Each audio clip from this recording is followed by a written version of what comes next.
அதுக்கு ஒரு முக்கியமான காரணம் வந்து எங்கள் அம்மாவோட அம்மா, பாட்டி, தாய்க்கிழவி. இந்த தாய்க்கிழவி கிடைக்க அந்த தாய்க்கிழவி ரொம்ப முக்கியமான ஒரு காரணம். ஏன் சொல்கிறேன்னா,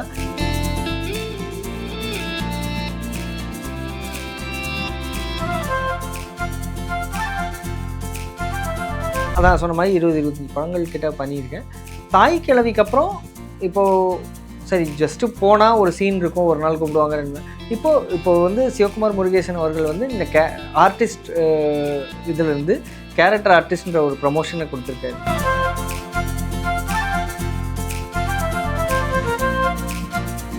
வந்து 2017 பிளாக் பசங்களை வந்து கால்கட்டுன்ற ஒரு வெப் சீரிஸ் வந்து வெற்றி அவர்கள் இயக்குனாங்க. அதில் நான் நடித்தேன். அது பயங்கர பிரபலம் ஆயிடுச்சு. It was viral. அப்போவே 1 மில்லியன் வியூஸ்லாம் போயிடுச்சு. அப்போ வந்து இவ்வளோ யூடியூப் சேனல்ஸ் இல்லை, இவ்வளோ ஹஸ்பண்ட் அண்ட் ஒய்ஃப் கான்செப்ட்ஸ் இல்லை, இன்ஸ்டா இல்லை, பெருசாக எதுவுமே இல்லை. வாட் செல்வம், ஆத்தாவை காப்பாற்றியாச்சு, ஒரே ஹாப்பி. உன் ஆத்தாக்கு இனிமேல் 20 இயர்ஸ்க்கு சாவு கிடையாது, அதுக்கு நான் கேரண்டி. ஓகே.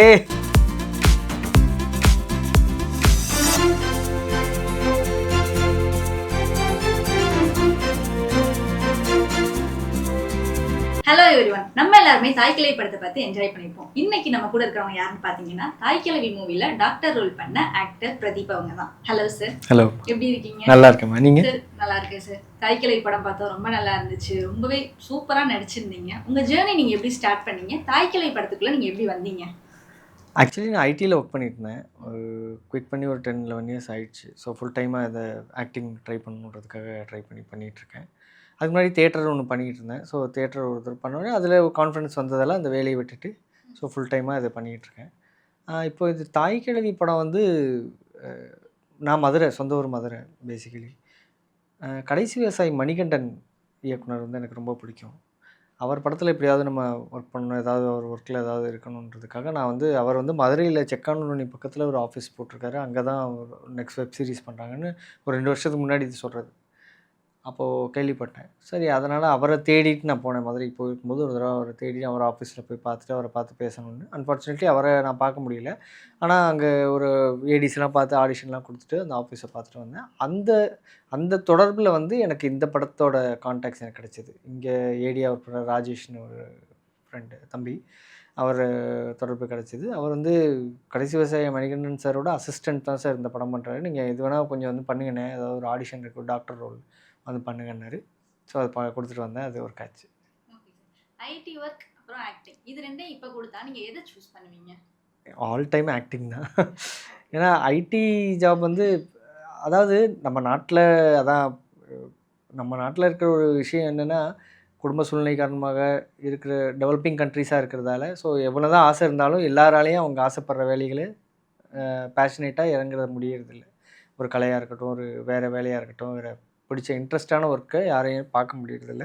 அது குடும்ப சூழல் பல விஷயங்கள் காரணமாக இருக்குது. சிலருக்கு வந்து அவங்களுக்கு சின்ன வயசுலேருந்தே வர்ற வேலை பிடிச்ச பிடிச்ச வேலையே தொழிலாக மாறுறதும் உண்டு. அது they are basically best people. இப்போது நல்ல மேக்ஸ் போட வரும், நல்ல ப்ரோக்ராமிங் வரும் போது அவங்க ஐடி ஃபீல்டு பூம் ஆகும்போது, ஐடி ஃபீல்டுக்குள்ளே போகும்போது அவங்க அது ரியலி கோ வெல், நல்லா பெருசாகிடுவாங்க. ஸோ அந்த மாதிரி இப்போ ஐடி வேலை நமக்கு தெரியுதோ இல்லையோ, அப்போ வந்த வேலையை நம்ம எடுத்துக்கணும். ஒரு வேலை வந்துச்சுன்றதால நம்ம வேலையை எடுத்து நம்ம குடும்ப சூழ்நிலை காரணமாக நம்ம அந்த வேலையை பார்க்குறோம். சின்ன வயசுலேருந்தே நான் நடிகன், எனக்கு ஆக்ட் பண்ண ரொம்ப பிடிக்கும்ன்றது எனக்கு தெரியும். ஐ மீன் அது வந்து எனக்கு மட்டும்தான் இப்போ தெரியும். இந்த பாத்ரூம் சிங்கர் மாதிரி நான் எனக்குள்ளே வச்சுருந்த ஒரு விஷயம். சரி, நடிகன் நான் ஒரு நல்லா நடிக்க முடியனாலன்ற ஒரு நம்பகத்தன்மை சின்ன வயசுலேருந்து இருந்தது. நேற்று ஒரு இதில் சொல்லிட்டு இருந்தேன். அதுக்கு ஒரு முக்கியமான காரணம் வந்து எங்கள் அம்மாவோட அம்மா, பாட்டி, தாய்க்கிழவி. இந்த தாய்க்கிழவி கிடைக்க அந்த தாய்க்கிழவி ரொம்ப முக்கியமான ஒரு காரணம். ஏன் சொல்கிறேன்னா, அவங்க ரொம்ப சினிமா பார்ப்பாங்க. மதுரையில் வந்து பேசிக்கலி சினிமா வந்து ரொம்ப ஆர்வமாக இருக்கும். ஏன்னா பெருசாக வேறு பொழுதுபோக்குகள் இல்லை. சினிமா வந்து வாழ்க்கையாக இருக்கும் மதுரை மக்களுக்கு. இப்போ பாரு டயலாக் பேசுகிறது, இப்போ பாரு படங்களை பார்க்குறது, அதை பற்றியே பேசிகிட்டு இருக்குது, அந்த டயலாக்லேயே வாழ்கிறதுன்ற மாதிரியே நிறைய நீங்கள் பார்க்கலாம் மதுரை மக்கள்கிட்ட. ஸோ அப்படி தான் நாங்கள் இருந்தோம். என் பாட்டி அப்படி தான் இருந்தாங்க. நிறைய சினிமா பார்ப்பாங்க, பெரிய எம்ஜிஆர் ஃபேன் அவங்க. ஸோ என்ன சின்ன வயசுலேருந்து தூக்கிட்டு போய் படத்தில் காட்டி சினிமா மேலே ரொம்ப சின்ன வயசுலேருந்து எனக்கு ஆர்வம் வந்துருச்சு. ஸோ அப்போவே வந்து வீட்டில் வந்து அந்த மாதிரி பண்ணி ரஜினி மாதிரி பண்ணி பார்க்குறது, கமல் மாதிரி பண்ணுறதெல்லாம் பார்த்துட்டு எங்கள் பாட்டி சும்மா கிண்டலாக நீ நடிக்க தாண்டா போகிற இந்த மாதிரி சொல்லும்போது அதுக்குள்ளே நமக்கு இது பிடிக்குது. பாட்டி சொல்லும்போது நமக்கு ஆசையாயிடுதா பரவாயில்லையே நம்ம நினைக்கிற மாதிரி இவங்க சொல்கிறாங்களே இந்த மாதிரி சொல்லும்போது ரொம்ப ஸோ இந்த தாய்க்கிழவி கிடைக்க அந்த தாய்க்கிழவி முதன்மையான காரணம். ஸோ அப்போ இருந்தே அந்த மைண்டுக்குள்ளே வந்துருச்சு. சரி நடிகனா என்னால் வந்து நல்லா பண்ண முடியும். அது பல வருஷம் அந்த வேலையில் எல்லாம் இருந்ததெல்லாம் ஐடி வேலை எல்லா குடும்பம் எல்லாத்தையும் செட்டில் பண்ணிவிட்டு நம்ம லைஃப் ஸ்டைலை கொஞ்சம் பெட்டராக ஆக்கிக்கிட்டு ஸோ கொஞ்சம் சேஃபாக இது பெரிய ரிஸ்க்கு. ஆர்ட்டுன்றதே பெரிய ரிஸ்க்கு தான். நீங்கள் எப்போ வரும் என்ன கிடைக்கும் எப்போ கிடைக்கும்னு தெரியாது. ஸோ கொஞ்சம் சேவ் பண்ணிக்கிட்டு நம்ம அந்த ஐடி இண்டஸ்ட்ரியை நான் அதுக்கு தேங்க் பண்ணணும். என் லைஃப்பை கொஞ்சம் லைஃப் ஸ்டைலை கொஞ்சம் மாற்றுறதுக்கும் கொஞ்சம் பெட்டர்மெண்ட் பண்ணுறதுக்கும் லைஃப்பை கொஞ்சம் சேஃபாக பண்ணிக்கிட்டு அப்புறம் பேஷனில் இறங்குறதுக்கும் அது ரொம்ப ஹெல்ப் பண்ணிச்சு. ஸோ அது அப்படி தான் நான் நடிப்பில் வந்தது. ஐடி வேலை நிரந்தரமானது இல்லை, ஆனால் மாச சம்பளம் கரெக்டாக வந்துடும். ஆனால் சினிமா அப்படி இல்லை, எப்போ வாய்ப்பு கிடைக்கும் எப்போ கிடைக்காது எதுவுமே தெரியாது. நீங்கள் ஒரு நிரந்தரமான வேலையை விட்டுட்டு நான் சினிமா போகிறேன் அப்படின்னு சொல்லும்போது வீட்டில் என்ன மாதிரி ஒரு எதிர்ப்பு இருந்துச்சு, இல்லை எல்லாருமே அக்செப்ட் பண்ணாங்களோ? அதாவது அதுதான் நான் வந்து தியேட்டரை ஃபஸ்ட்டு பண்ணேன். ஒர்க் பண்ணிகிட்டு இருக்கும்போதே தியேட்டர் பண்ணேன். ஆக்டிங் தியேட்டர் ஒன்று பண்ணி ஒர்க் பண்ணும்போதே பண்ணி பார்த்தேன். எனக்கு வருதுன்றது கன்ஃபார்ம் ஆச்சு. ஸோ நான் நினைக்கிற மாதிரியே எல்லோரும் என்னோடய நடிப்பை பார்த்தவங்க நீங்கள் நல்லா நடிக்கிறீங்க, எல்லாரோடும் நல்லா பண்ணுறீங்க, நல்ல டயலாக் பேசுகிறீங்க, நல்லா பண்ணுறீங்களேன்னு சொல்ல எனக்கு அந்த என்கரேஜ்மெண்ட் சரி ஓகே ஐ வாஸ் ரைட். நான் இவ்வளோ நாள் நான் மட்டும் நினச்சதை மற்றவங்களும் நினைக்கிறாங்கங்கும்போது ஓகேன்ற ஒரு கான்ஃபிடென்ஸ் வந்துச்சு. அப்போ நான் ஜாப் பண்ணிட்டு தான் இருந்தேன். ஏன்னா ஜாபை விட்டுட்டு ஃபுல் டைமாக நடிச்சிட்டு இருந்த ஃப்ரெண்ட்ஸ் வந்து அப்போது தேட்டரில் இருந்தாங்க எனக்கு. ஸோ அவங்கள நான் பார்ப்பேன், அவங்க லைஃப் எவ்வளோ கஷ்டப்படுறாங்க, எப்போ என்ன கிடைக்கும்னு தெரியாது ஒரு இது. ஸோ நான் ரொம்ப சேஃபாக ஐடியில் அப்போ இருந்தேன். சரி பரவாயில்லன்னு அப்போ என்ன பண்ணேன்னா ஐடியில் இருக்கும்போது கொஞ்சம் சம்பளம்னு வரும்போது ப்ராப்பராக நம்ம பாட்டு ஜாலியாக இருக்கலாம். வீக்கெண்டில் வந்து ஷார்ட் ஃபிலிம்ஸ் எடுக்க ஆரம்பித்தேன் பேஷனில். நானே எழுதுறது உண்டு, டைரக்ட் பண்ணுறது உண்டு, எல்லாமே பண்ணுவேன். ஸோ அதனால் நானே கதை எழுதி நானே நடித்து நண்பர்களை கூப்பிட்டு அந்த தியேட்டர் ஃப்ரெண்ட்ஸ் இருந்தாங்க எல்லாரையும் கூப்பிட்டு நான் சின்ன சின்ன ஷார்ட் ஃபிலிம்ஸ்லாம் பண்ண ஆரம்பித்தேன். ஸோ அப்படி பண்ணும்போது எனக்கு கான்ஃபிடென்ஸ் ரொம்ப இன்னும் இன்க்ரீஸ் ஆச்சு. சரி அப்படி ஷார்ட் ஃபிலிம்ஸ் பண்ணும்போது அதை வச்சு நம்ம என்ஜாயபுளாக இருக்குது. நம்ம வாரம் ஃபுல்லாக வேலை பார்த்துட்டு ஒரு வார இறுதியில் வீக்கெண்டில் வந்து நம்ம ஒரு ஷார்ட் ஃபிலிம் பண்ணி பார்த்துட்டு அதுக்கான வேலைகளை செய்கிறது இன்னொரு சந்தோஷமாக இருந்தது. அது ரொம்ப சேஃபாக நான் ப்ளே பண்ணிகிட்டு இருந்த டைம். அது என்னென்னா ஒரு கட்டத்துக்கு மேலே அது மட்டும் பண்ணுறது பத்தாது, நம்ம முழு நேரமாக இதில் ஈடுபட்டால் தான் இதுக்கான ஏன்னா நம்ம பாட்டு ஐடியில் ஒர்க் பண்ணிக்கிட்டு திடீர்னு வீக்கெண்ட் மட்டும் வந்து எனக்கு ஒரு வாய்ப்பு கொடுங்கன்னு சொன்னீங்கன்னா இங்கே எத்தனையோ பேர் அலைகிறாங்க, லட்சமாக இங்கே வேலையை விட்டுட்டு வாழ்க்கையே தொலைச்சிட்டு இங்கே இருக்காங்க கோடம்பாக்கத்தில். ஸோ அப்போ தான் நமக்கு வந்து அந்த ஏன்னா சினிமா வந்து உங்களை எப்படி எதிர்பார்க்குதுன்னா நான் இப்படி திரும்பி பார்த்தா நீ நிற்கணும்னு எதிர்பார்க்குது. நீ இல்லைன்னா இன்னும் லட்சம் பேர் பின்னாடி நிற்கிறாங்க, நீ அவுட்டு அடுத்துன்னு பார்க்க ஆரம்பிச்சு. ஸோ அவ்வளவு பேர் இருக்காங்க இங்கே அந்த ஆர்வத்தில், அந்த நடிப்பு ஆர்வத்தில், நம்ம அந்த கலையின் மேலே உள்ள ஈடுபாட்டில் நிறைய பேர் இருக்காங்க. ஸோ அந்த இடத்துல நம்ம நிற்கணும். இதில் வாய்ப்பு வரணுன்னா அங்கே நிற்கணும், தொடர்ந்து நிற்கணும். எவ்வளோ அடிபட்டாலும் எவ்வளோ கஷ்டப்பட்டாலும் அந்த இடத்துல நிற்கும்போது தான் eventually this happens.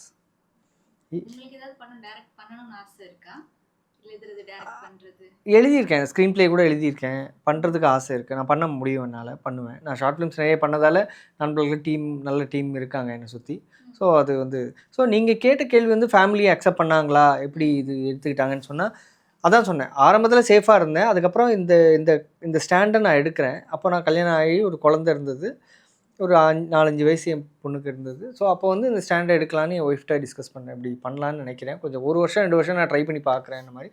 She was very supportive. அவங்களும் பார்த்துட்ருக்காங்க என் ஒர்க்குன்னு. அவங்க எழுதுறது என்னோடய எழுத்துக்கு அவங்க ரொம்ப பிடிக்கும் அவங்களுக்கு.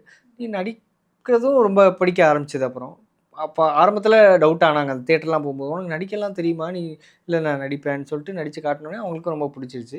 ஸோ அந்த சப்போர்ட் வந்து அவங்க கொடுத்தாங்க, சரி நம்ம பார்க்கலாம் நீ ட்ரை பண்ணுங்கன்னு சொல்லி. ஸோ நான் இப்போ இப்படி தேடும்போது அவங்க ஐடி பேக்ரவுண்டில் தான் இருந்தாங்க, அவங்க ஒர்க் பண்ணிக்கிட்டு இருந்தாங்க. ஸோ அதனால் அவங்க அப்போ பிரேக்கில் இருந்தாங்க. திருப்பி she took over the job, அது வேலையை எடுத்துக்கிட்டு எனக்கு சப்போர்ட்டிவாக இப்போ அவங்க இருக்காங்க. நான் வந்து இந்த இதில் முழு நேரத்தில் ஈடுபடுறதுக்கு அதுக்கு ஹெல்ப்ஃபுல்லாக இருக்குது. ஸோ அதுக்கு முக்கியமான காரணம் வந்து என் மனைவி. ஆல்ரெடி அந்த ஸ்டேஜ்லேயே நான் சொன்ன மாதிரி அவங்க சப்போர்ட் இல்லாமல், ஏன்னா கலை ஆர்ட் வந்து எப்போ கொடுக்கும்னு தெரியாது. கலை வந்து நான் கிண்டலாக எல்லாத்தையும் சிவபெருமான் மாதிரி நிறைய சோதனைகள் கொடுப்பார். ஸோ நீங்கள் எவ்வளோ தாங்குறீங்கன்றதை வச்சு தான் திருவிளையாடல் நிறைய இருக்கும். நீங்கள் எல்லாத்தையும் தாங்கி ஆகணும். அந்த திருவிளையாடலுக்கு அப்புறம் உங்களுக்கு பலன் கொடு. சரி இவன் தாங்குறானா, அவன் உண்மையிலேயே நடிக்க விருப்பப்பட்டு பேஷனேட்டாக இருக்கானா, இந்த மாதிரிலாம் பயங்கரமாக சோதனை பண்ணும். ஸோ அது வந்து அவங்க அந்த சோதனையில் பாதி அவங்க எடுத்துக்கிட்டு, நான் பார்த்துக்கிறேன், நம்ம வீட்டை பார்த்துக்கிறேன், நீ கொஞ்சம் ஃபோக்கஸ் பண்ணுன்னு சொல்லி 1 வருஷம் 2 வருஷம் தான் ட்ரை பண்ணேன். அது ஒரு 10 வருஷம் அவ்வளோ வேகமாக ஓடி போயிடுச்சு. அந்த கொரோனா டயத்துலேயே கொரோனா வரலன்னா இந்நேரம் எஸ்டாப்ளிஷ் ஆகிருப்பேன்னு தான் நான் நம்புகிறேன். ஏன்னா நல்லா வந்துச்சு. இப்போ ஃபார் எக்ஸாம்பிள் நம்ம பிளாக் பசங்க சேனல்லையே நான் வந்து 2016 அக்டோபரில் நான் செப்டம்பரில் விட்டேன். அப்போ தான் ஷூட் 17ல் வந்து 2017 வந்து பிளாக் பசங்கில் வந்து கால்கட்டுன்ற ஒரு வெப் சீரிஸ் வந்து வெற்றி அவர்கள் இயக்குனாங்க. அதில் நான் நடித்தேன். அது பயங்கர ப்ராப்ளம் ஆயிடுச்சு. அப்போது இட் வாஸ் வைரல். அப்போவே 1 மில்லியன் வியூஸ்லாம் போயிடுச்சு. அப்போ வந்து இவ்வளோ யூடியூப் சேனல்ஸ் இல்லை, இவ்வளோ ஹஸ்பண்ட் அண்ட் ஒய்ஃப் கான்செப்ட்ஸ் இல்லை, இன்ஸ்டா இல்லை, பெருசாக எதுவுமே இல்லை. அப்போ வந்து அந்த ஹஸ்பண்ட் அண்ட் ஒய்ஃப் கதைகளுக்கு நாங்கள் தான் பயோனியர் மாதிரி அப்போ இருந்தோம். அந்த எங்கள் கப்பலாகவே எல்லாத்துக்கும் தமிழ் மக்களுக்கு நிறைய பேருக்கு பிடிச்சிருச்சு. ஸோ ரொம்ப நல்லா போச்சு அது. ஸோ எனக்கு அவன் ரொம்ப ஆச்சரியமாக இருந்தது. இன்னும் வேலையை விட்டுட்டு வந்தோடனே நம்ம ஜெயிச்சிட்டோமா? ஏன்னா நான் எங்கே போனாலும் என்னை அடையாளம் கண்டுக்க ஆரம்பித்தாங்க, என்கிட்ட பேச ஆரம்பித்தாங்க, நீங்கள் நல்லா இருக்கு, நல்லா பண்ணுறீங்கன்னு சொன்னாங்க. பரவாயில்லையே, நம்ம அதுக்குள்ளே செலிப்ரிட்டி ஆகிட்டோம் போல இருக்கேன்னு ரொம்ப சந்தோஷமாக இருந்தது. ஆனால் அந்த அந்த அதுக்கப்புறம் அந்த கேப் வந்து அடுத்தடுத்து நம்ம பண்ணியிருந்துருக்கணும், அந்த இடத்த நம்ம விட்டுட்டோமேன்ற மாதிரி இருந்தது. அப்புறம் கோவிட் வந்தது, அது ஒரு 3-4 இயர்ஸ் அது இது பண்ணிடுச்சு. இல்லைன்னா நான் இதுக்கு முன்னாடியே கொஞ்சம் எஸ்டாப்ளிஷ் ஆகிருப்பேன்னு தான் நான் நம்புகிறேன். நானும் உங்களோட அந்த கால்கட் சேனல் பார்த்துருக்கேன். ரொம்பவே நல்லா இருந்துச்சு உங்கள் ஆக்டிங்கும். சார், இந்த டாக்டர் ரோலுக்கு நீங்கள் என்ன மாதிரி ஹோம்ஒர்க்லாம் பண்ணியிருக்கீங்க? ஒரு ரியல் டாக்டர் இப்படி தான் இருப்பாங்கன்னு நீங்கள் எப்படி அதை அனலைஸ் பண்ணிக்கிட்டீங்க? ஆக்சுவலாக அது பேசிக்கலி கேஸ்டிங்கில் வந்து லுக் வந்து ரொம்ப இம்பார்ட்டன்ட். டைரக்டர்ஸ், கேஸ்டிங் டைரக்டர்ஸ் எல்லாரும் சினிமாவில் வந்து நீங்கள் கேஸ்ட் பண்ணும்போது 50% அவங்க லுக்கு, 50% அவங்க பெர்ஃபார்மன்ஸ், இந்த மாதிரி தான் சொல்கிறாங்க. ஸோ பார்த்தோன்னே நார்த் இந்தியன் டாக்டர் அவங்களுக்கு தேவை. ஸோ எனக்கு தமிழ் தெரிஞ்ச ஒரு நார்த் இந்தியன் டாக்டருங்கும்போது தமிழ் எனக்கு புரிய வைக்க, ஏன்னா ஹிந்தி இங்கிலீஷ் மட்டும் தெரிஞ்சால் புரிய வைக்கிறதுக்கு கஷ்டமாக இருக்கும் ரோல் என்ன இதுன்னு. ஸோ எனக்கு தமிழும் தெரியும், ஹிந்தி தெரியும், இங்கிலீஷ் தெரியும். நார்த் இந்தியன் லுக்லேயும் நான் கலர் கொஞ்சம் ஃபேர் ஸ்கின்னாக இருக்கிறதால கொஞ்சம் இதெல்லாம் கரெக்டாக ஜெல் ஆகிடுச்சு அந்த இடத்துல. அதெல்லாம் ஆனவுடனே அது கரெக்டாக செட் ஆகிடுச்சு. ஸோ லுக்லேயே வந்து பாதி என்னை வந்து அவர் வந்து நார்த் இந்தியன் மாதிரி. இப்போ நான் போகும்போது ஃபஸ்ட் டே போகும்போது நான் மட்டும் வச்சுருந்தேன், மீசை மட்டும் இருந்தது. நான் வேறு ஷூட்லேருந்து போயிருந்தேன். நீங்கள் எடுத்துருங்க, ஃபஸ்ட்டு ட்ரிம் பண்ணுங்கன்னாரு. ட்ரிம் பண்ணி பார்த்தாரு. அப்புறம் இல்லை ஃபுல்லாக எடுத்துருங்கன்ட்டார். ஃபுல்லாக ஷேவ் பண்ணதுக்கப்புறம் அந்த கண்ணாடி கிளாஸை போட்டு அந்த யூனிஃபார்மாக போட்டோடனே நான் லுக்லேயே பாதி டாக்டர் மாதிரி தெரிஞ்சுது. அதுக்கப்புறம் பர்ஃபார்மன்ஸில் ஹிந்தி இங்கிலீஷ்லாம் ஃப்ளூயண்ட்டாக பேசுவேன்றதால அது ஒர்க் ஆகிடுச்சு. அப்புறம் டாக்டர்ஸோட ஹோம்ஒர்க்குன்னு என்னென்னா, நடிகனுக்கு வந்து ரொம்ப முக்கியமான முதன்மையான ஒரு குவாலிட்டியாக நான் நினைக்கிறேன் அப்சர்வேஷன் தான். நீங்கள் எங்கே போனாலும் சிவாஜி சார் நிறைய சொல்லுவார், எங்கே போனாலும் யாரை பார்த்தாலும் அவர் வந்து அவரையே நல்லா அப்சர்வ் பண்ணி அதை எப்படி அவர் கேரக்டரைசேஷனாக ஒவ்வொரு கேரக்டருக்கு ஆட் பண்ணுறாரு, மாற்றிக்கிறாருன்றது பல இன்டர்வியூஸ் நம்ம பார்த்துருக்கோம். பல வேலைகள் லெஜெண்ட்ஸ் அவங்களாம் நிறைய செஞ்சுட்டாங்க. ஸோ நம்ம வந்து அதுலேருந்து ஒரு சின்ன விஷயங்களை எடுத்துக்கணும் இல்லையா? ஸோ டாக்டர்ஸ் நம்ம இப்போ பார்க்குறோம், வெளியே எங்கே போகிறோமோ எப்படி பார்க்குறோமோ இவங்க இப்படி இருக்காங்க, இந்த கேரக்டர் இப்படி நடந்துக்குது. ஸோ டாக்டர்னாலே ஒரு கான்ஃபிடென்ஸ் இருக்கும், ஒரு இது படித்த ஒரு விஷயம் தெரியும் அவங்ககிட்ட மைண்டில். ஸோ அந்த மாதிரி விஷயங்கள் இருக்குது. டாக்டர்ஸ் கனிவாக பேசுகிற டாக்டர்ஸும் இருக்காங்க. என்ன சொன்னாலும் உங்களுக்கு புரியாதுறான்ற ஒரு எரிச்சலையே டக்குன்னு அதாவது என்ன சொல்கிறதுன்னா, அவங்களோட வேலை அவ்வளோ டீட்டெயிலாக எல்லாமே உங்களுக்கு மெடிக்கலாக சொன்னாலும் புரிய போகிறதில்ல. நாங்கள் பார்த்துக்குறோம், இது நடந்துட்டுருக்குன்றது தான் விளக்குவாங்க அவங்க. ஸோ அது அந்த மாதிரி இருக்கிறவங்களும் உண்டு. 2 பக்கமும் இருக்காங்க இல்லையா? ஸோ டீட்டெயிலாக விளக்குறவங்களும் உண்டு, இல்லை நாங்கள் பார்த்துக்குறோம் உங்களுக்கு புரியாது நாங்கள் சொன்னான்றது சொல்லி அவங்க வேலையை செய்கிறவங்களும் இருக்காங்க.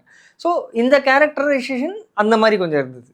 ஹிந்தியில் இருந்துட்டு அவர் பாட்டு ஹிந்தி இங்கிலீஷ்லேயே பேசிக்கிட்டு இருப்பார், புரியுதோ இல்லையோ, சீரியஸான விஷயத்து ஸ்மைலி ஃபேஸ் வச்சு சொல்கிறது, அந்த மாதிரி மாறி அது ஒரு நல்ல ஒரு ப்ளே இருந்துச்சு அதில்.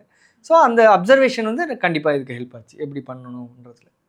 நீங்கள் இதுவரை எத்தனை படம் நடிச்சிருக்கீங்க? தாய்க்கல்வி படத்துக்கு அப்புறம் உங்களுக்கு எவ்வளோ பட வாய்ப்புகள் வருது? அரௌண்ட் 25 ஃபிலிம்ஸ் பண்ணியிருப்பேன் நான், சின்னதாக. இப்போ காற்றின் மொழின்னு ராதாமோகன் சாரோட படத்தில், ஜோதிகா மேம் நடித்த படத்தில் ஒரு முக்கியமான சீன் பண்ணேன். ஒரு சீன் தான், ரொம்ப முக்கியமான சீன். கதையில் வந்து ரொம்ப முக்கியமான அது ரோல் ப்ளே பண்ணோம். அப்புறம் வந்து இது வனம்னு ஒரு படம் பண்ணேன். அதில் வந்து இதே மாதிரி தாய்க்கல்வி மாதிரியே ஒரு முதன்மையாக ஒரு நல்ல கேரக்டர் அது, அதில் பண்ணேன். ஸோ இப்படி தொடர்ந்து நிறைய படங்கள் பண்ணி, லாரா, தோழர் வெங்கடேசன், இப்படி நிறைய படங்கள் பண்ணேன். ஃப்ரெண்ட் ரோலு, அந்த மாதிரி ரோல்ஸ் பண்ணியிருக்கேன் நிறைய. அப்புறம் யூடியூப்ஸ் நிறைய பண்ணியிருக்கேன். சர்டிஃபைட் ராஸ்கல்ஸ் சேனலில் ஐடி சம்மந்தப்பட்ட விஷயங்கள், ஐடியில் ஒர்க் பண்ணதால் அது சம்மந்தப்பட்ட விஷயங்கள் வீடியோலாம் போடுவோம். அது நல்லா ஹிட்டு, அது நல்லா பண்ணியிருக்கேன். கால்கட்டு மாதிரி அதில் தெரியும். ஸோ பிளாக் பசங்களோடய 2-3 சீரீஸும் நம்ம பண்ணியிருக்கோம். ஸோ இப்படி தொடர்ந்து பண்ணியிருக்கேன். படங்கள் அதான் சொன்ன மாதிரி 20-25 படங்கள் கிட்ட பண்ணியிருக்கேன். தாய் கிழவிக்கு அப்புறம் இப்போது சரி ஜஸ்ட்டு போனால் ஒரு சீன் இருக்கும், ஒரு நாள் கூப்பிடுவாங்க 2 நாள். இப்போ வந்து சிவகுமார் முருகேசன் அவர்கள் வந்து இந்த ஆர்டிஸ்ட் இதுலேருந்து கேரக்டர் ஆர்டிஸ்ட்ன்ற ஒரு ப்ரமோஷனை கொடுத்துருக்காரு. எனக்கு அந்த படத்தில் முடியும் போதே கேரக்டர் ஆர்டிஸ்ட்டு போட்டு என் பேர் வந்தது ரொம்ப சந்தோஷமாக இருந்தது. அப்படி ஒரு ப்ரமோஷனை அப்படி ஒரு இதை வந்து என்னை செஞ்சுருக்காரு எனக்காக. எனக்கு ரொம்ப சந்தோஷமாக இருந்தது. பரவாயில்ல, நம்மளை வந்து எலிவேட் பண்ணி விட்டுருக்காரு, நம்மளை ப்ரொமோட் பண்ணி விட்டுருக்காரு கேரக்டர் ஆர்டிஸ்டான்னு. ஸோ இனிமேல் வர்ற படங்களில் வந்து இந்த மாதிரி ஒரு அந்த கதையில் ஏதாவது ஒரு மாற்றமோ இல்லை அந்த கதைக்கான ஒரு இம்பார்ட்டன்ஸ் ஏதாவது அந்த ரோல்ஸ் பண்ணணுன்றது தான் எனக்கு ஆசை. நான் அந்த மாதிரி தொடர்ந்து முயற்சி பண்ணியிருக்கேன். அடுத்து ஒரு இண்டிபெண்டன்ட் ஃபிலிம் முடிச்சிட்டேன். அதில் ஒரு டாக்டர் ரோல் தான் பண்ணியிருக்கேன். அது வேறு மாதிரி டாக்டர் இருக்கும். ஸோ அதுதான் ரொம்ப இன்ட்ரெஸ்டிங்காக இருக்குது எனக்கு. டாக்டர் ரோலே பண்ணாலும் அது இந்த மாதிரி டாக்டர் ரோல் இல்லாமல் வேறு மாதிரி டாக்டரை நம்ம போர்ட்ரேட் பண்ண முடியணும். இப்போ மீச தாடியெல்லாம் வச்சுட்டு அதுவா நீங்கள் அடையாளமே தெரிலன்னு சொல்கிறாங்கல்ல. ஸோ நம்ம ஒரே லுக்கில் இருந்தாலும் பெர்ஃபார்மன்ஸாக நம்ம டிஃபரன்ஷியேட் பண்ணி காட்டணுன்றது எனக்கு ரொம்ப ஆசை. அதே மாதிரி தான் இந்த அதில் நடிப்பு வேறு மாதிரி இருந்துச்சு, இதில் வேறு மாதிரி இருந்துச்சு, பயங்கரமாக நடிக்கிறாருன்ற மாதிரி ஒரு பேர் வாங்கணுன்றது எனக்கு ஆசை. சிவகுமார் சார் கூட சேர்ந்து ஒர்க் பண்ணியிருக்கீங்க. அந்த ஒர்க் எக்ஸ்பீரியன்ஸ் பற்றி சொல்ல முடியுமா? Director okay. ரொம்ப தன்மையான ஆள், ரொம்ப ரொம்ப மெச்சூர்டான, ரொம்ப ரொம்ப டேலண்டட் பர்சன். அவர் வந்து மதுரை வட்டார வழக்கில் ரொம்ப ஊறி போய் அந்த கிராமத்தில் மதுரையில் வாழ்ந்ததால் அந்த அந்த கல்ச்சராக இருக்கட்டும், அந்த பண்பாடாக இருக்கட்டும், எல்லாமே அந்த லாங்குவேஜ், அந்த டைலக்ட்ஸ் எல்லாமே ரொம்ப ரொம்ப ஊறி போயிருக்கார் அவர். அதில் வந்து மதுரை, அதாவது கோயம்புத்தூர் குசும்புன்னு சொல்கிற மாதிரி மதுரைக்கு லந்துன்னு சொல்லுவாங்க, நக்கல் பண்ணுறது, லந்து பண்ணுறதுன்னு. அந்த இது வந்து இயக்குனர் பாலா அவர்கள்ட்ட சூப்பராக இருக்கும். அவர் வந்து அந்த ஒன்லைன் டயலாக்ஸ் வந்து தெரிக்கும், அப்படி ஃபன்னு எதுவாக இருக்கட்டும். ஃபஸ்ட் ஹாஃப் வந்து ஜாலியாக போகும் இல்லை அவர் படங்களில், அந்த ஃபஸ்ட் ஹாஃபில் வந்து வேறு லெவலில் அவர் வந்து ஃபன் பண்ணுவார். அந்த அளவுக்கான ஒரு அந்த இடத்துல அந்த தரத்தில் நான் வந்து இவர்கிட்டையும் நான் பார்க்குறேன் அந்த டைலாக்ஸ். ஃபார் எக்ஸாம்பிள், தலைவர் 120 ரூபா அடிச்சிருக்காரு, நீ என்ன அப்பாஸ் படத்தை தேடுற மாதிரி தேடுறன்ற ஒரு வரியாக இருக்கட்டும், நக்மா ஸ்டோர்ஸ்னு போட்டு நயன்தாரா ஃபோட்டோ வச்சுருக்கேன்னு சொல்கிறதா இருக்கட்டும், அந்த கங்காரு அடிகளார் கேரக்டராக இருக்கட்டும், எல்லா கேரக்டர்ஸும் பேசுகிற அந்த ஒன்லைனஸ் வந்து பயங்கரமாக இருக்குது, செமையாக இருக்குது. ஸோ அந்த அந்த மதுரையோட ப்ராப்பர் அந்த நக்கல் வந்து ப்ராப்பராக அவருக்கு வருது. அதனால தான் அவ்வளோ, அதாவது என்னை பொறுத்தவரைக்கும் படம் வந்து ஒரு ஸ்டாண்டப் காமெடியோட இது மாதிரி இருந்தது. Every 5 minutes you have a punch. சத்தம் போட்டு சிரிக்கிற அளவுக்கு ஒரு பஞ்ச் வச்சிருக்கு படத்தில். Every 5 minutes there is there. அதான் மக்கள் வந்து அவ்வளோ என்ஜாய் பண்ணாங்கன்னு நான் நினைக்கிறேன். மிக திறமையான இயக்குனர், நிறைய பண்ணுவார், பெரிய பெரிய லெவலுக்கு போவார். Okay sir. கிராமத்து பின்னணியோட ஒரு கதை, ராதிகா மேம் கிழவி கெட்டப்பில் நடிக்க போகிறாங்க அப்படின்னு சொல்லும்போது நீங்கள் இந்த கதை கேட்கும்போது என்ன ஃபீல் பண்ணீங்க? ஆக்சுவலாக இந்த கேரக்டர் ஃபுல் கதையெல்லாம் எனக்கு தெரியாது. அப்போது ராஜேஷ் வந்து ஏடி வந்து ஷூட்டருக்கு வந்துருங்கன்னு சொன்னார். போனோம், அந்த டாக்டர் ரோல்னு சொன்னாங்க. இப்படி பேசுவீங்க, அந்த என்னோடய ரோல்ஸ் தான் எக்ஸ்பிளைன் பண்ணாங்க. இப்போ நீங்கள் எப்படி படம் பார்த்தீங்களோ அதே ஆர்வத்தில் தான் நானும் படம் ஃபுல்லாக, ஏன்னா அந்த டாக்டர் சீக்வன்ஸில் தான் நாங்கள் இருந்தோம். அது இன்டர்வலுக்கு அப்புறம் வர்ற கொஞ்ச நேரம் சீக்வன்ஸ், அது ஒரு 3-4 டேஸ் தான் ஷூட் பண்ணோம் நாங்கள். மற்றபடி கதையாக எனக்கு ஒன்றுமே தெரியாது. அவர் சிங்கம்புலி அண்ணன் வந்து கமல் ரசிகர்னு தெரியும், அவங்க 3 பேர் பசங்கன்னு தெரியும், அம்மா சாவு கிடங்காங்கன்னு தெரியும். அவங்க ஏன் போராடி அவங்களை காப்பாற்ற பார்க்குறாங்கன்றது தெரியாது எங்களுக்கு. பல விஷயங்கள் அதெல்லாம் தெரியாது. ஸோ அது படத்தில் பார்க்கும்போது எனக்கே பயங்கர சர்ப்ரைசிங்காக, பயங்கர ஃபன் ஃபீல்டாக இருந்தது. இதனால் இந்த சீன் பண்ணோமா அப்படின்றது. ஸோ அந்த அந்த சீனுக்கான நம்ம நடிக்கிறதுக்கான சீன்கள் மட்டும் நம்ம பண்ணிட்டு வந்ததில் ரொம்ப நல்லா இருந்தது. ராதிகா மேம் ரீசெண்டாக ஒரு இன்டர்வியூவில் சொல்லியிருக்காங்க, நான் தாய் கிழவிக்கு அப்புறம் எனக்கு வந்து வெறும் கிழவி ரோல் தான் ஒரு 4 டேரக்டர் கொடுத்துருக்காங்க, அதை தாண்டி எனக்கு வேறு எந்த கேரக்டரும் கிடைக்கல அப்படின்னு சொல்லியிருக்காங்க. எதனால ஒரு ரோல் நல்லா போச்சுன்னா திரும்ப திரும்ப அதே ரோலே கொடுக்குறாங்க? அது கம்ஃபர்ட்னஸ் தான். பார்த்துட்டாங்க இவங்க நல்லா பண்ணிவிடுவாங்க, இந்த ரோல் நல்லா பண்ண முடியும்னு அவங்க நினைக்கிறதுல தான். அது வழக்கமாக அந்த ஆர்ட்டில் டைப் காஸ்டிங்கிறது உண்டு. இவர் இந்த ரோல் கரெக்டாக பண்ண, போலீஸாக வந்தாருன்னா போலீஸாக கரெக்டாக இருப்பார், லுக்காக கரெக்டாக இருப்பார், வந்தால் டக்குன்னு பண்ணிட்டு போயிடுவார். இப்போ வந்து இதுக்கு எக்ஸாம்பிளாக நம்ம சொல்லணுன்னா, இளையராஜா சார் இசையில் வந்து SPB sir, Janaki madam, Chithra madam, Mano sir, இப்படி 4-5 பேர் சொல்லுவாங்க. ரஹ்மான் நிறைய பாடல்களை அறிமுகப்படுத்தினாங்க, இளையராஜா பெருசாக அறிமுகப்படுத்த அவருக்கு அவ்வளோ டைமே கிடையாது. இளையராஜா டெய்லி ஒரு 2-3 பாட்டு வந்து அவர் வந்து ரெக்கார்ட் பண்ணியே ஆகணும், அவ்வளோ ஃபாஸ்ட்டாக அவர் போயிட்டு இருந்தார். ஸோ அப்போ அவர் என்ன பண்ணுவார்னா, கம்ஃபர்ட்டான சிங்கர்ஸ் யார், நான் சொன்னால் புரியணும் அவங்களுக்கு, நான் சொல்லிக் கொடுக்குறதுலே டைம் போயிட்டு இருக்கக்கூடாது, வந்து நின்னா பாடிட்டு போயிடுவாங்கன்றது. அதனால தான் நான் நினப்பேன், என்னோட கருத்து அது. அதனால தான் அவர் அவ்வளோ ஃபாஸ்ட்டாக இவங்களை மட்டும் இவ்வளோ பாட்டு ஏன் எஸ்பிபி சாரும் ஜானகி மேடமும் இந்த 4 பேர் மட்டும் ஏன் இருக்காங்கன்றதை நான் யோசிச்சுட்டே இருக்கும்போது அப்படி தோணும். ஓ அதனால தான் இருக்குமோன்ற மாதிரி தோணும். ஸோ அந்த மாதிரி தான் இது. ஸோ போலீஸாக இருந்தாருன்னா பார்த்தோன்னே போலீஸ்னு தெரிஞ்சிடும், அவர் பார்த்தாலே தெரிஞ்சிடும். போதும், பாதி வந்து எஸ்டாப்ளிஷ் பண்ண தேவையே இல்லை. நம்ம மக்களுக்கு அது பார்த்தாலே புரிஞ்சிடும். டக்குனு அவர் பெர்ஃபார்ம் பண்ணிட்டு போயிடுவார். இந்த மாதிரி சொல்கிறது டாக்டர்னா டாக்டர், கலெக்டர்னா கலெக்டர், அப்படி ரோல் வந்துருப்பேன். ஆனால் நடிகனுக்கு அது மிகப்பெரிய சேலஞ்ச் தான். நான் சொன்ன மாதிரி நான் இன்னொரு டாக்டர் ரோல் பண்ணேன்னா அந்த டாக்டருக்கும் இந்த டாக்டருக்கும் சம்மந்தம் இல்லாத மாதிரி ஏதாவது பண்ண ட்ரை பண்ணுவேன். ஆக்டர்ஸ்க்கு அங்கே தான் சேலஞ்சு, அதுதான் கிராஃப்டில் ஒர்க் பண்ணுறதுன்றது. ஐ எம் வெரி மச் என்ன சொல்கிறது, very much interested to do same doctor role but different kind of ஆட்டிடியூடாக இருக்கட்டும், பர்ஃபார்மன்ஸாக இருக்கட்டும். அந்த டாக்டராக இவருன்ற மாதிரி தெரியக்கூடாது. ஸோ அந்த மாதிரி பண்ணணும். ஸோ அந்த டைப் கேஸ்ட்லேருந்து நம்ம இது பண்ணி வெவ்வேறு ரோல் பண்ணணும். கரெக்டு தான், வெவ்வேறு ரோல் பண்ணணும். நம்ம பிரேக் பண்ணிக்கணும், கம்ஃபர்ட் ஜோனை விட்டு வெளியே வரணும். என்னால் இந்த மாதிரி ரோல் தான் பண்ண முடியுன்றதுலேருந்து வெளியே வந்து வேறு மாதிரி பண்ணி காட்டுறது தான் ஒரு விஷயம். ஃபார் எக்ஸாம்பிள், இப்போது பிதாமகன் படம் வந்துச்சு, சூர்யா சார் வந்து அப்படி ஒரு ரோல் பண்ணியிருந்ததில்ல. அதுக்கு முன்னாடி அவர் சத்தமாக போட்டு கூட பேச மாட்டார்னு சிவகுமார் சார் சொல்லுவார் பல மேடைகளில். அவர் எப்படி பிதாமகனுக்கு யோசிக்கிறாங்க, ஒரு இயக்குனர் யோசிக்கிறாரு, அதை வந்து அவர் பெர்ஃபார்ம் பண்ணி மாயமாக இருக்குல்ல, அது மேஜிக் மாதிரி இருக்குது அது படம் பார்க்கும்போது. ஸோ அதுதான் ஒரு நடிகனுக்கு தேவைன்னு நான் நினைக்கிறேன். நீங்கள் இதில் ஒரு 25 மூவி மேலே பண்ணியிருக்கீங்க. நீங்கள் நடித்த ஒரு சீன் படத்தில் வரலன்னா நீங்கள் எந்த அளவுக்கு ஃபீல் பண்ணுவீங்க, அதை எப்படி ஹேண்டில் பண்ணுவீங்க? அப்படி ஒரு சுச்சுவேஷன் வந்திருக்கா? அது ரொம்ப ஆரம்பத்திலே நான் கற்றுக்கிட்டேன். சினிமா வர்றதுக்கு முன்னாடியே வந்து, ஏன்னா நான் பெருசாக அதனால தான் இந்த படத்தில் நடிக்க போகிறேன், இது பண்ணிகிட்ருக்கேன், ஷூட்டிங் பண்ணிகிட்ருக்கேன்னு நான் யார்ட்டையும் பெருசாக ப்ரமோவாக பெருசாக பண்ண மாட்டேன். வரும்போது நான் தேட்டரில் பார்த்துட்டு இருக்கான்னு தெரிஞ்சதுக்கப்புறம் தான் நான் வந்து, ஏன்னா அது நிறைய நிகழும். ஏன்னா அவங்க ஃபுட்டேஜ் இருக்குது, அவங்களுக்குன்னு டைம் டியூரேஷன் இருக்குது, கதை எது முக்கியமாக போகுது, அதை கொஞ்சம் வெளியே டிவியேட் ஆகிருந்தால் அதை கட் பண்ண வாய்ப்பு இருக்குது. எனக்கு அது பெருசாக நிகழ்ந்ததில்லை. நான் ஒரு சீன் 2 சீன் பண்ணதெல்லாம் நான் கரெக்டாக வந்துருச்சு. எனக்கு தெரிஞ்சு பெருசாக எனக்கு அந்த அனுபவம் இல்லை. இருந்தாலும் எனக்கு இப்போ நான் புரிஞ்சுப்பேன். ஆமாம், கரெக்டு, இந்த இதுக்கு ஆமாம். அது எனக்கு பெருசாக லக்கிலி எனக்கு அந்த பெருசாக அந்த அனுபவம் இல்லை, வரலையேன்னு வருத்தப்படுற அனுபவம் இல்லை. இப்போ எல்லாருக்குமே நடிக்கணும்னு ஒரு ஆசை இருக்கும். ஆனால் ஒரு ஆடிஷன் அப்படின்னு சொல்லும்போது உள்ள ஒரு பயம் வரும். அந்த பயத்தை ஃபேஸ் பண்ண நீங்கள் ஏதாவது அட்வைஸ் அந்த மாதிரி? அது நம்ம கிராஃப்டில் நம்ம ஒர்க் பண்ணிக்கிட்டே இருக்கணும். நம்ம வீட்டில் நீங்கள் எவ்வளோ ப்ராக்டிஸ் பண்ணுறீங்களோ அவ்வளோ நீங்கள் கான்ஃபிடென்ட்டாக அங்கே பண்ண முடியும். என்னை பொறுத்த வரைக்கும் ஆக்டிங் வந்து காமன் சென்ஸ் தான். ஒருத்தர் விழுந்துட்டாருன்னா ஐயோ விழுந்துட்டாரேன்னு சொல்லி நம்ம எப்படி செய்கிறோமோ இதே மாதிரி கேமரா முன்னாடி நீங்கள் கன்வின்சிங்காக பண்ணணும். கேமரா இருக்கும்போது அந்த அந்த கன்வின்சிங்காக பண்ணக்கூடிய ஒரு விஷயம் வந்து இதாகிடும். கேமரா இருக்குன்ற கான்ஷியஸ்னஸ்டே நம்ம பண்ணுவோம். அதை இப்போ சும்மா ஒருத்தர் செட்டில் விழுந்துட்டாருன்னா ஐயோ விழுந்துட்டாருன்னு சொல்லுவார். அதே சீனாக ஆக்ஷன் சொல்லி கேமரா வச்சான்னா அவர் கொஞ்சம் தடுமாறுவார். என்ன இது எங்கே பார்க்குறது கரெக்டாக எல்லாம்.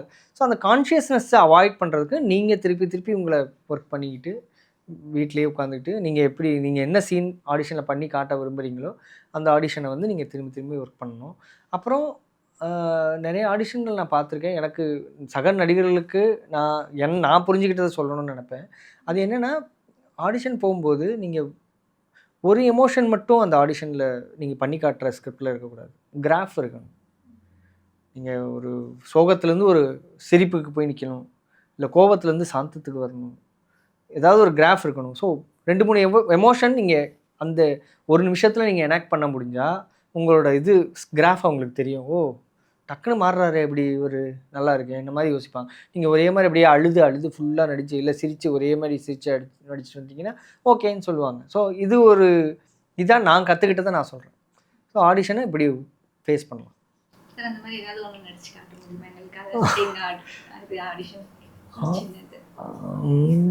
ஆடிஷனுக்கு இப்போது ஏதாவது ஒன்று இல்லை, நம்ம தாய்க்கிழவி டைலாக்கு. சரி, தாய்க்கிழவி டைலாக் ஒன்று. வாட் செல்வம், ஆத்தாவை காப்பாற்றியாச்சு, ஒரே ஹாப்பி. உன் ஆத்தாக்கு இனிமேல் 20 இயர்ஸ்க்கு சாவு கிடையாது, அதுக்கு நான் கேரண்டி. Okay, thank you. சார், உங்களுக்கு ரொம்ப பிடிச்ச ஆக்டர் அண்ட் ஆக்ட்ரஸ் யாரு? உங்களோட ரோல் மாடல் யாரு? பேசிக்கலி மிகப்பெரிய ரஜினி ரசிகன் தான். ரஜினி பார்த்து வளர்ந்த இதில் ரஜினி ரசிகனா டிஃபால்ட்டாக அவர் வந்து டிஃபால்ட்டாக நம்மளை கவர் பண்ணிடுவார். நீங்கள் புரிஞ்சு இந்த படம் நல்லா இருக்கா, இவர் நல்லா நடிச்சிருக்காரெல்லாம் அப்படியே தூக்கிட்டு போயிடுவார் ரஜினி சார் வந்து நம்மளை. கொஞ்சம் மெச்சூரிட்டி வர வர கமல் சார் படங்களை பார்க்கும்போது அவரோட ஒர்க் என்ன, அவரோட டீட்டெயிலிங் என்ன, அவர் என்ன பண்ணியிருக்கான்றது புரியும்போது இன்றைக்கும் 80ஸில் இருக்க பல படங்களை நீங்கள் ரிலவெண்ட்டாக இன்றைக்கும் இருக்கிறது கமல் சார் படங்கள் தான். நீங்கள் 80ஸ் படங்களை இப்போ பார்த்தீங்கன்னா பல படங்கள் வந்து உங்களுக்கு வந்து இவ்வளோ ஈஸியாக இவ்வளோ ஓவராலாக எடுத்துகிட்டு போயிருக்காங்களே, இவங்களாம் கேள்வி ஏன்னா சோஷியல் மீடியாவில் பிரித்து தொங்க விட்றாங்க எல்லா ஒவ்வொரு சீனையும். அப்போல்லாம் அவ்வளோ பெருசாக எதுவும் இல்லை. அவங்க பாட்டு இஷ்டத்துக்கு ஒரு சின்ன கதையை சிம்பிளாக சொல்லிட்டு பல வெற்றி படங்கள் இருக்குது. இப்போ அந்த வெற்றி படங்களை எடுத்து பார்த்தோன்னா பல விஷயங்கள் வந்து இது எப்படி கன்வின்சிங்காக இருக்குது, இது எப்படி லாஜிக்கே இல்லைன்ற மாதிரி நமக்கு கேள்வி வேணும். ஆனால் அசால்ட்டாக பண்ணிட்டு போயிருக்காங்க. அப்போது கமல் சார் படங்களை இன்றைக்கி பார்த்தாலும் எல்லாத்துக்கும் ஒரு பேக் ஸ்டோரி, எல்லாத்துக்கும் ஒரு லாஜிக்கு, எதனால் இதை சொல்கிறேன், எதனால் இந்த கேரக்டர் இப்படி பண்ணுதுன்றதை கரெக்டாக அவர் வந்து அப்போ இருந்து மெயின்டைன் பண்ணியிருக்காரு. அது ரொம்ப ஆச்சரியமாக இருந்துச்சு. ஸோ ரஜினி சார்லேருந்து நான் கமல் சாருக்கு 2 பேருக்கும் மிகப்பெரிய ஃபேன். 2 பேரும் ரொம்ப பிடிக்கும். அப்புறம் தமிழில் வந்து ஊர்வசி மேம் ரொம்ப பிடிக்கும், ராதிகா மேம் ரொம்ப பிடிக்கும். ராதிகா மேம் வந்து வெர்சடைலான ஆக்டர். இப்போது இந்த ப்ராஸ்தட்டிக் மேக்கப் போட்டு வேறு மாதிரி ராதிகாவை பார்க்குறதுன்றது ஒன்று விஷயம். ஆனால் அந்த ஒரு ப்ராஸ்தட்டிக் மேக்கப் போட்டும் அந்த நடிகராக அவங்க கொடுக்குற கான்ட்ரிபியூஷன் இருக்கு இல்லையா, இந்த ப்ராஸ்தட்டிக் மேக்கப் பார்த்துக்கும் பாதி. நீங்கள் சும்மா பாதி பண்ணிட்டு போனாலே தெரிய போகிறதுல நல்லா தான் இருக்கும். ஆனால் அவங்க அதுக்கப்புறம் அவங்க முகத்தை வச்சுக்கிறதா இருக்கட்டும், அவங்க பேசுகிறதா இருக்கட்டும், அவங்க பார்வையாக இருக்கட்டும், அவங்க கை பாடி லாங்குவேஜ் எப்படி பண்ணுறாங்க, பெரிய பாடம் இருக்குது அதெல்லாம்.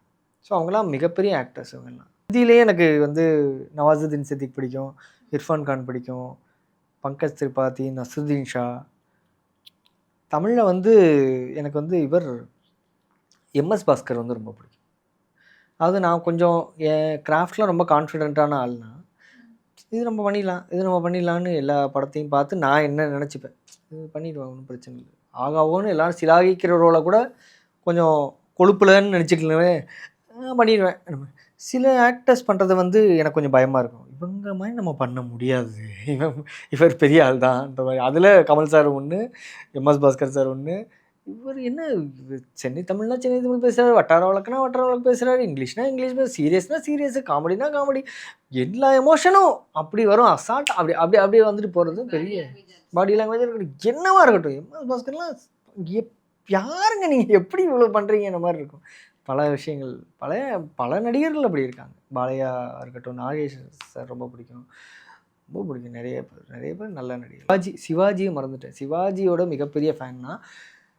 ஏன் சொல்ல வரேன்னா, இந்த காலத்தில் சிவாஜி வந்து ரெலவெண்ட்டாக பார்க்குறவங்களுக்கு இல்லை, இவ்வளோ over the meter above the meter இருக்குது, எதுக்கு இவ்வளோ நடிக்கிறேன்னு. ஆனால் எனக்கு வந்து ரொம்ப முக்கியமான ஆக்டராக, மிகப்பெரிய வேலை பார்த்த ஆக்டராக எனக்கு ரொம்ப ரசித்து பார்ப்பேன்.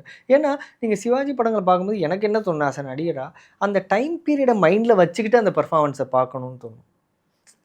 அவர் ஒரு கேரிகேச்சரை ஒரு கேரக்டர் வந்து கொண்டு வந்து ப்ரெசென்ட் பண்ணும்போது, நான் ஏற்கனவே இந்த மாதிரி கேரக்டர் பண்ணியிருக்கேன், இதை இப்படி ப்ரெசென்ட் பண்ணுறேன், இதை பாரு, நான் எப்படி ஒரு நடிகர் சொல்கிறேனோ அந்த மாதிரி பண்ணுவார்.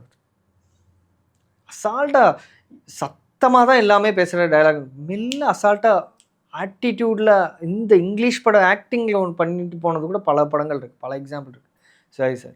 ஸோ பெரிய அளவர். ஸோ அவருக்கு மிகப்பெரிய ஃபேன். நான் ரொம்ப அப்சர்வ் பண்ணுவேன் அவர். ஆனால் சிலர் அவர் பண்ணுறது ஓவர் ஆக்டிங்காக இருக்குது, ரொம்ப அதான் அந்த டைம் பீரியட் வச்சு நீங்கள் பார்க்கணும். அந்த டைமில் அந்த 60s 70s 50s 60s 70ஸில் அவர் ஒர்க் பண்ணும்போது அந்த நடிப்பை யாருமே பார்த்ததில்லை. இப்படி ஒருத்தன் இருக்கான், அவன் இப்படி பண்ணுவான்ன்றதை அவர் காட்டி அதை கன்வின்சிங்காக பண்ணுறாரு.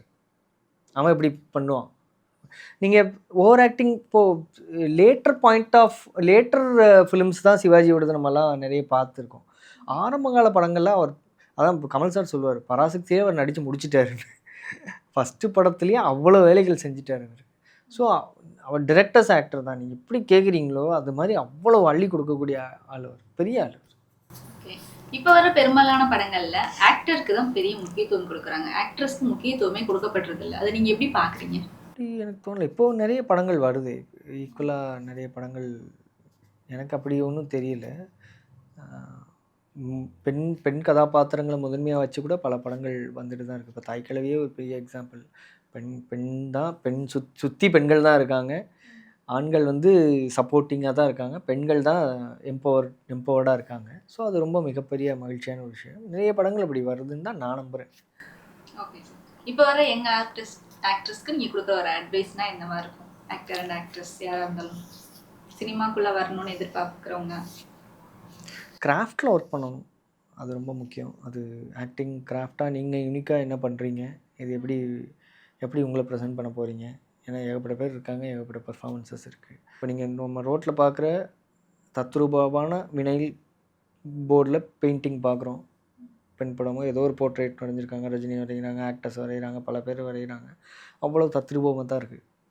அது ஏன் அந்த இடத்துல இருக்குது? அதே ரொம்ப அசால்ட்டாக கிறுக்கி போட்ட மாதிரி இருக்க ஆர்ட்டு கோடியில் எதுக்கு விலை போகுதுன்றது இருக்குது இல்லையா? ஸோ ஒரு பெர்ஸ்பெக்டிவ் தான். நீங்கள் எப்படி அந்த என்ன இருக்கோ அதை அப்படியே வரைகிறது ஆர்ட்டாக ஒரு காலத்தில் இருந்தது. ஆனால் என்ன இருக்கோ அதை எப்படி நீ பர்சீவ் பண்ணுற, உன் பெர்ஸ்பெக்டிவில் அது எப்படி உனக்கு தெரியுதுன்றத வெளியே காட்டுறது வேறு வகையான ஆர்ட். அது எப்போது மாறிடுச்சு. இப்போ வான்கோ பெயிண்டிங்லாம் நம்ம பார்த்தோன்னா ஸ்டாரி நைட்ஸ்னு ஒரு பெயிண்டிங் அவர் வரைஞ்சிருக்காரு. அப்போ வந்து மென்டல் அசைலத்தில் அவர் இருக்கார். மனநிலை பாதிக்கப்பட்ட அவர் அந்த அசைலத்தில் உள்ளே இருக்கார். அவர் உள்ளே இருந்துக்கிட்டு நம்ம பார்க்குற நட்சத்திரங்களை தான் அவர் பார்க்குறாரு, நம்ம பார்க்குற அந்த இரவை தான் அவர் பார்க்குறாரு. ஆனால் அவர் எப்படி பார்க்குறாருன்றது அந்த பெயிண்டிங் பார்க்கும்போது அதை வந்து வானத்தையும் அந்த நட்சத்திரங்களையும் அலை வடிவிலெல்லாம் வரைகிறார். ஒரு கடலே வானத்தில் இருக்கிற மாதிரி ஒரு பெர்ஸ்பெக்டிவ் அவருக்கு இருக்குது. ஸோ நீங்கள் என்ன பண்ணுறீங்கன்றது தான் இருக்குது. உங்களை எப்படி நீங்கள் ப்ரெசென்ட் பண்ண போகிறீங்க, உங்கள் ஆர்ட்டாக உங்கள்கிட்டருந்து என்ன வெளிப்பட போகுது, how different it is, how unique it is, அதுதான் விஷயம். ஐ மீன் தாய்க்கிழவி வந்து இப்போ வந்து எனக்கு ரொம்ப சந்தோஷமான விஷயம் என்னென்னா, அது சக்ஸஸ் மீட்டில் கூட சொன்னேன், வெற்றி படமாக இருக்கிறது ஒன்று, நல்ல படமாக இருக்கிறது ஒன்று. தாய்க்கிழவி 2மாவும் இருக்குது. அதில் நம்ம ஒரு முக்கியமான ஒரு பங்கு வகிக்கும்போது ரொம்ப சந்தோஷமாக இருக்குது. அதாவது இது வந்து படக்குழுவினர் விட்டு மக்கள்கிட்ட போயிடுச்சு இந்த படம். அவங்க தான் இப்போ தாங்கி பிடிச்சிட்ருக்காங்க எங்களை விட. அவங்க தாங்கி பிடிச்சி அவங்க தூக்கிட்டு போய் எங்கெங்கேயோ காட்டி எல்லாரும் 2-3 தடவை பார்க்குறாங்க. தியேட்டரே திருவிழாவாக இருக்குது. அது ரொம்ப சந்தோஷமாக இருக்குது. பல நாள் கழித்து 2026ல் இன்றைக்கும் ஒரு சினிமா, ஏன்னா 80s 90ஸ்ல இதெல்லாம் நடந்தது. டிக்கெட் கிடைக்காது, ஹவுஸ்ஃபுல்லு, இவ்வளோ கூட்டம், அடிதடி, ஏன்னா தியேட்டர்ஸ் கம்மியாக இருக்கும். அது 100 நாள் 200 நாள். இப்போ 2026ல் அது நிகழும்போது ரொம்ப ஆச்சரியமாக ரொம்ப சந்தோஷமாக இருக்குது. ஆனால் இந்த டயத்தில் கூட இவ்வளோ ஹவுஸ்ஃபுல்னு தான் சொல்கிறாங்க. மதுரையிலாம் பார்க்கும்போது என் ஃப்ரெண்ட்ஸில் பார்த்தீங்களா, எங்கடா டிக்கெட் கிடைக்க மாட்டேங்குது, அப்படிலாம் நடக்குதா அந்த மாதிரி ஆச்சரியமாக அவ்வளோ தேட்டர்லேயும் ஓடுது.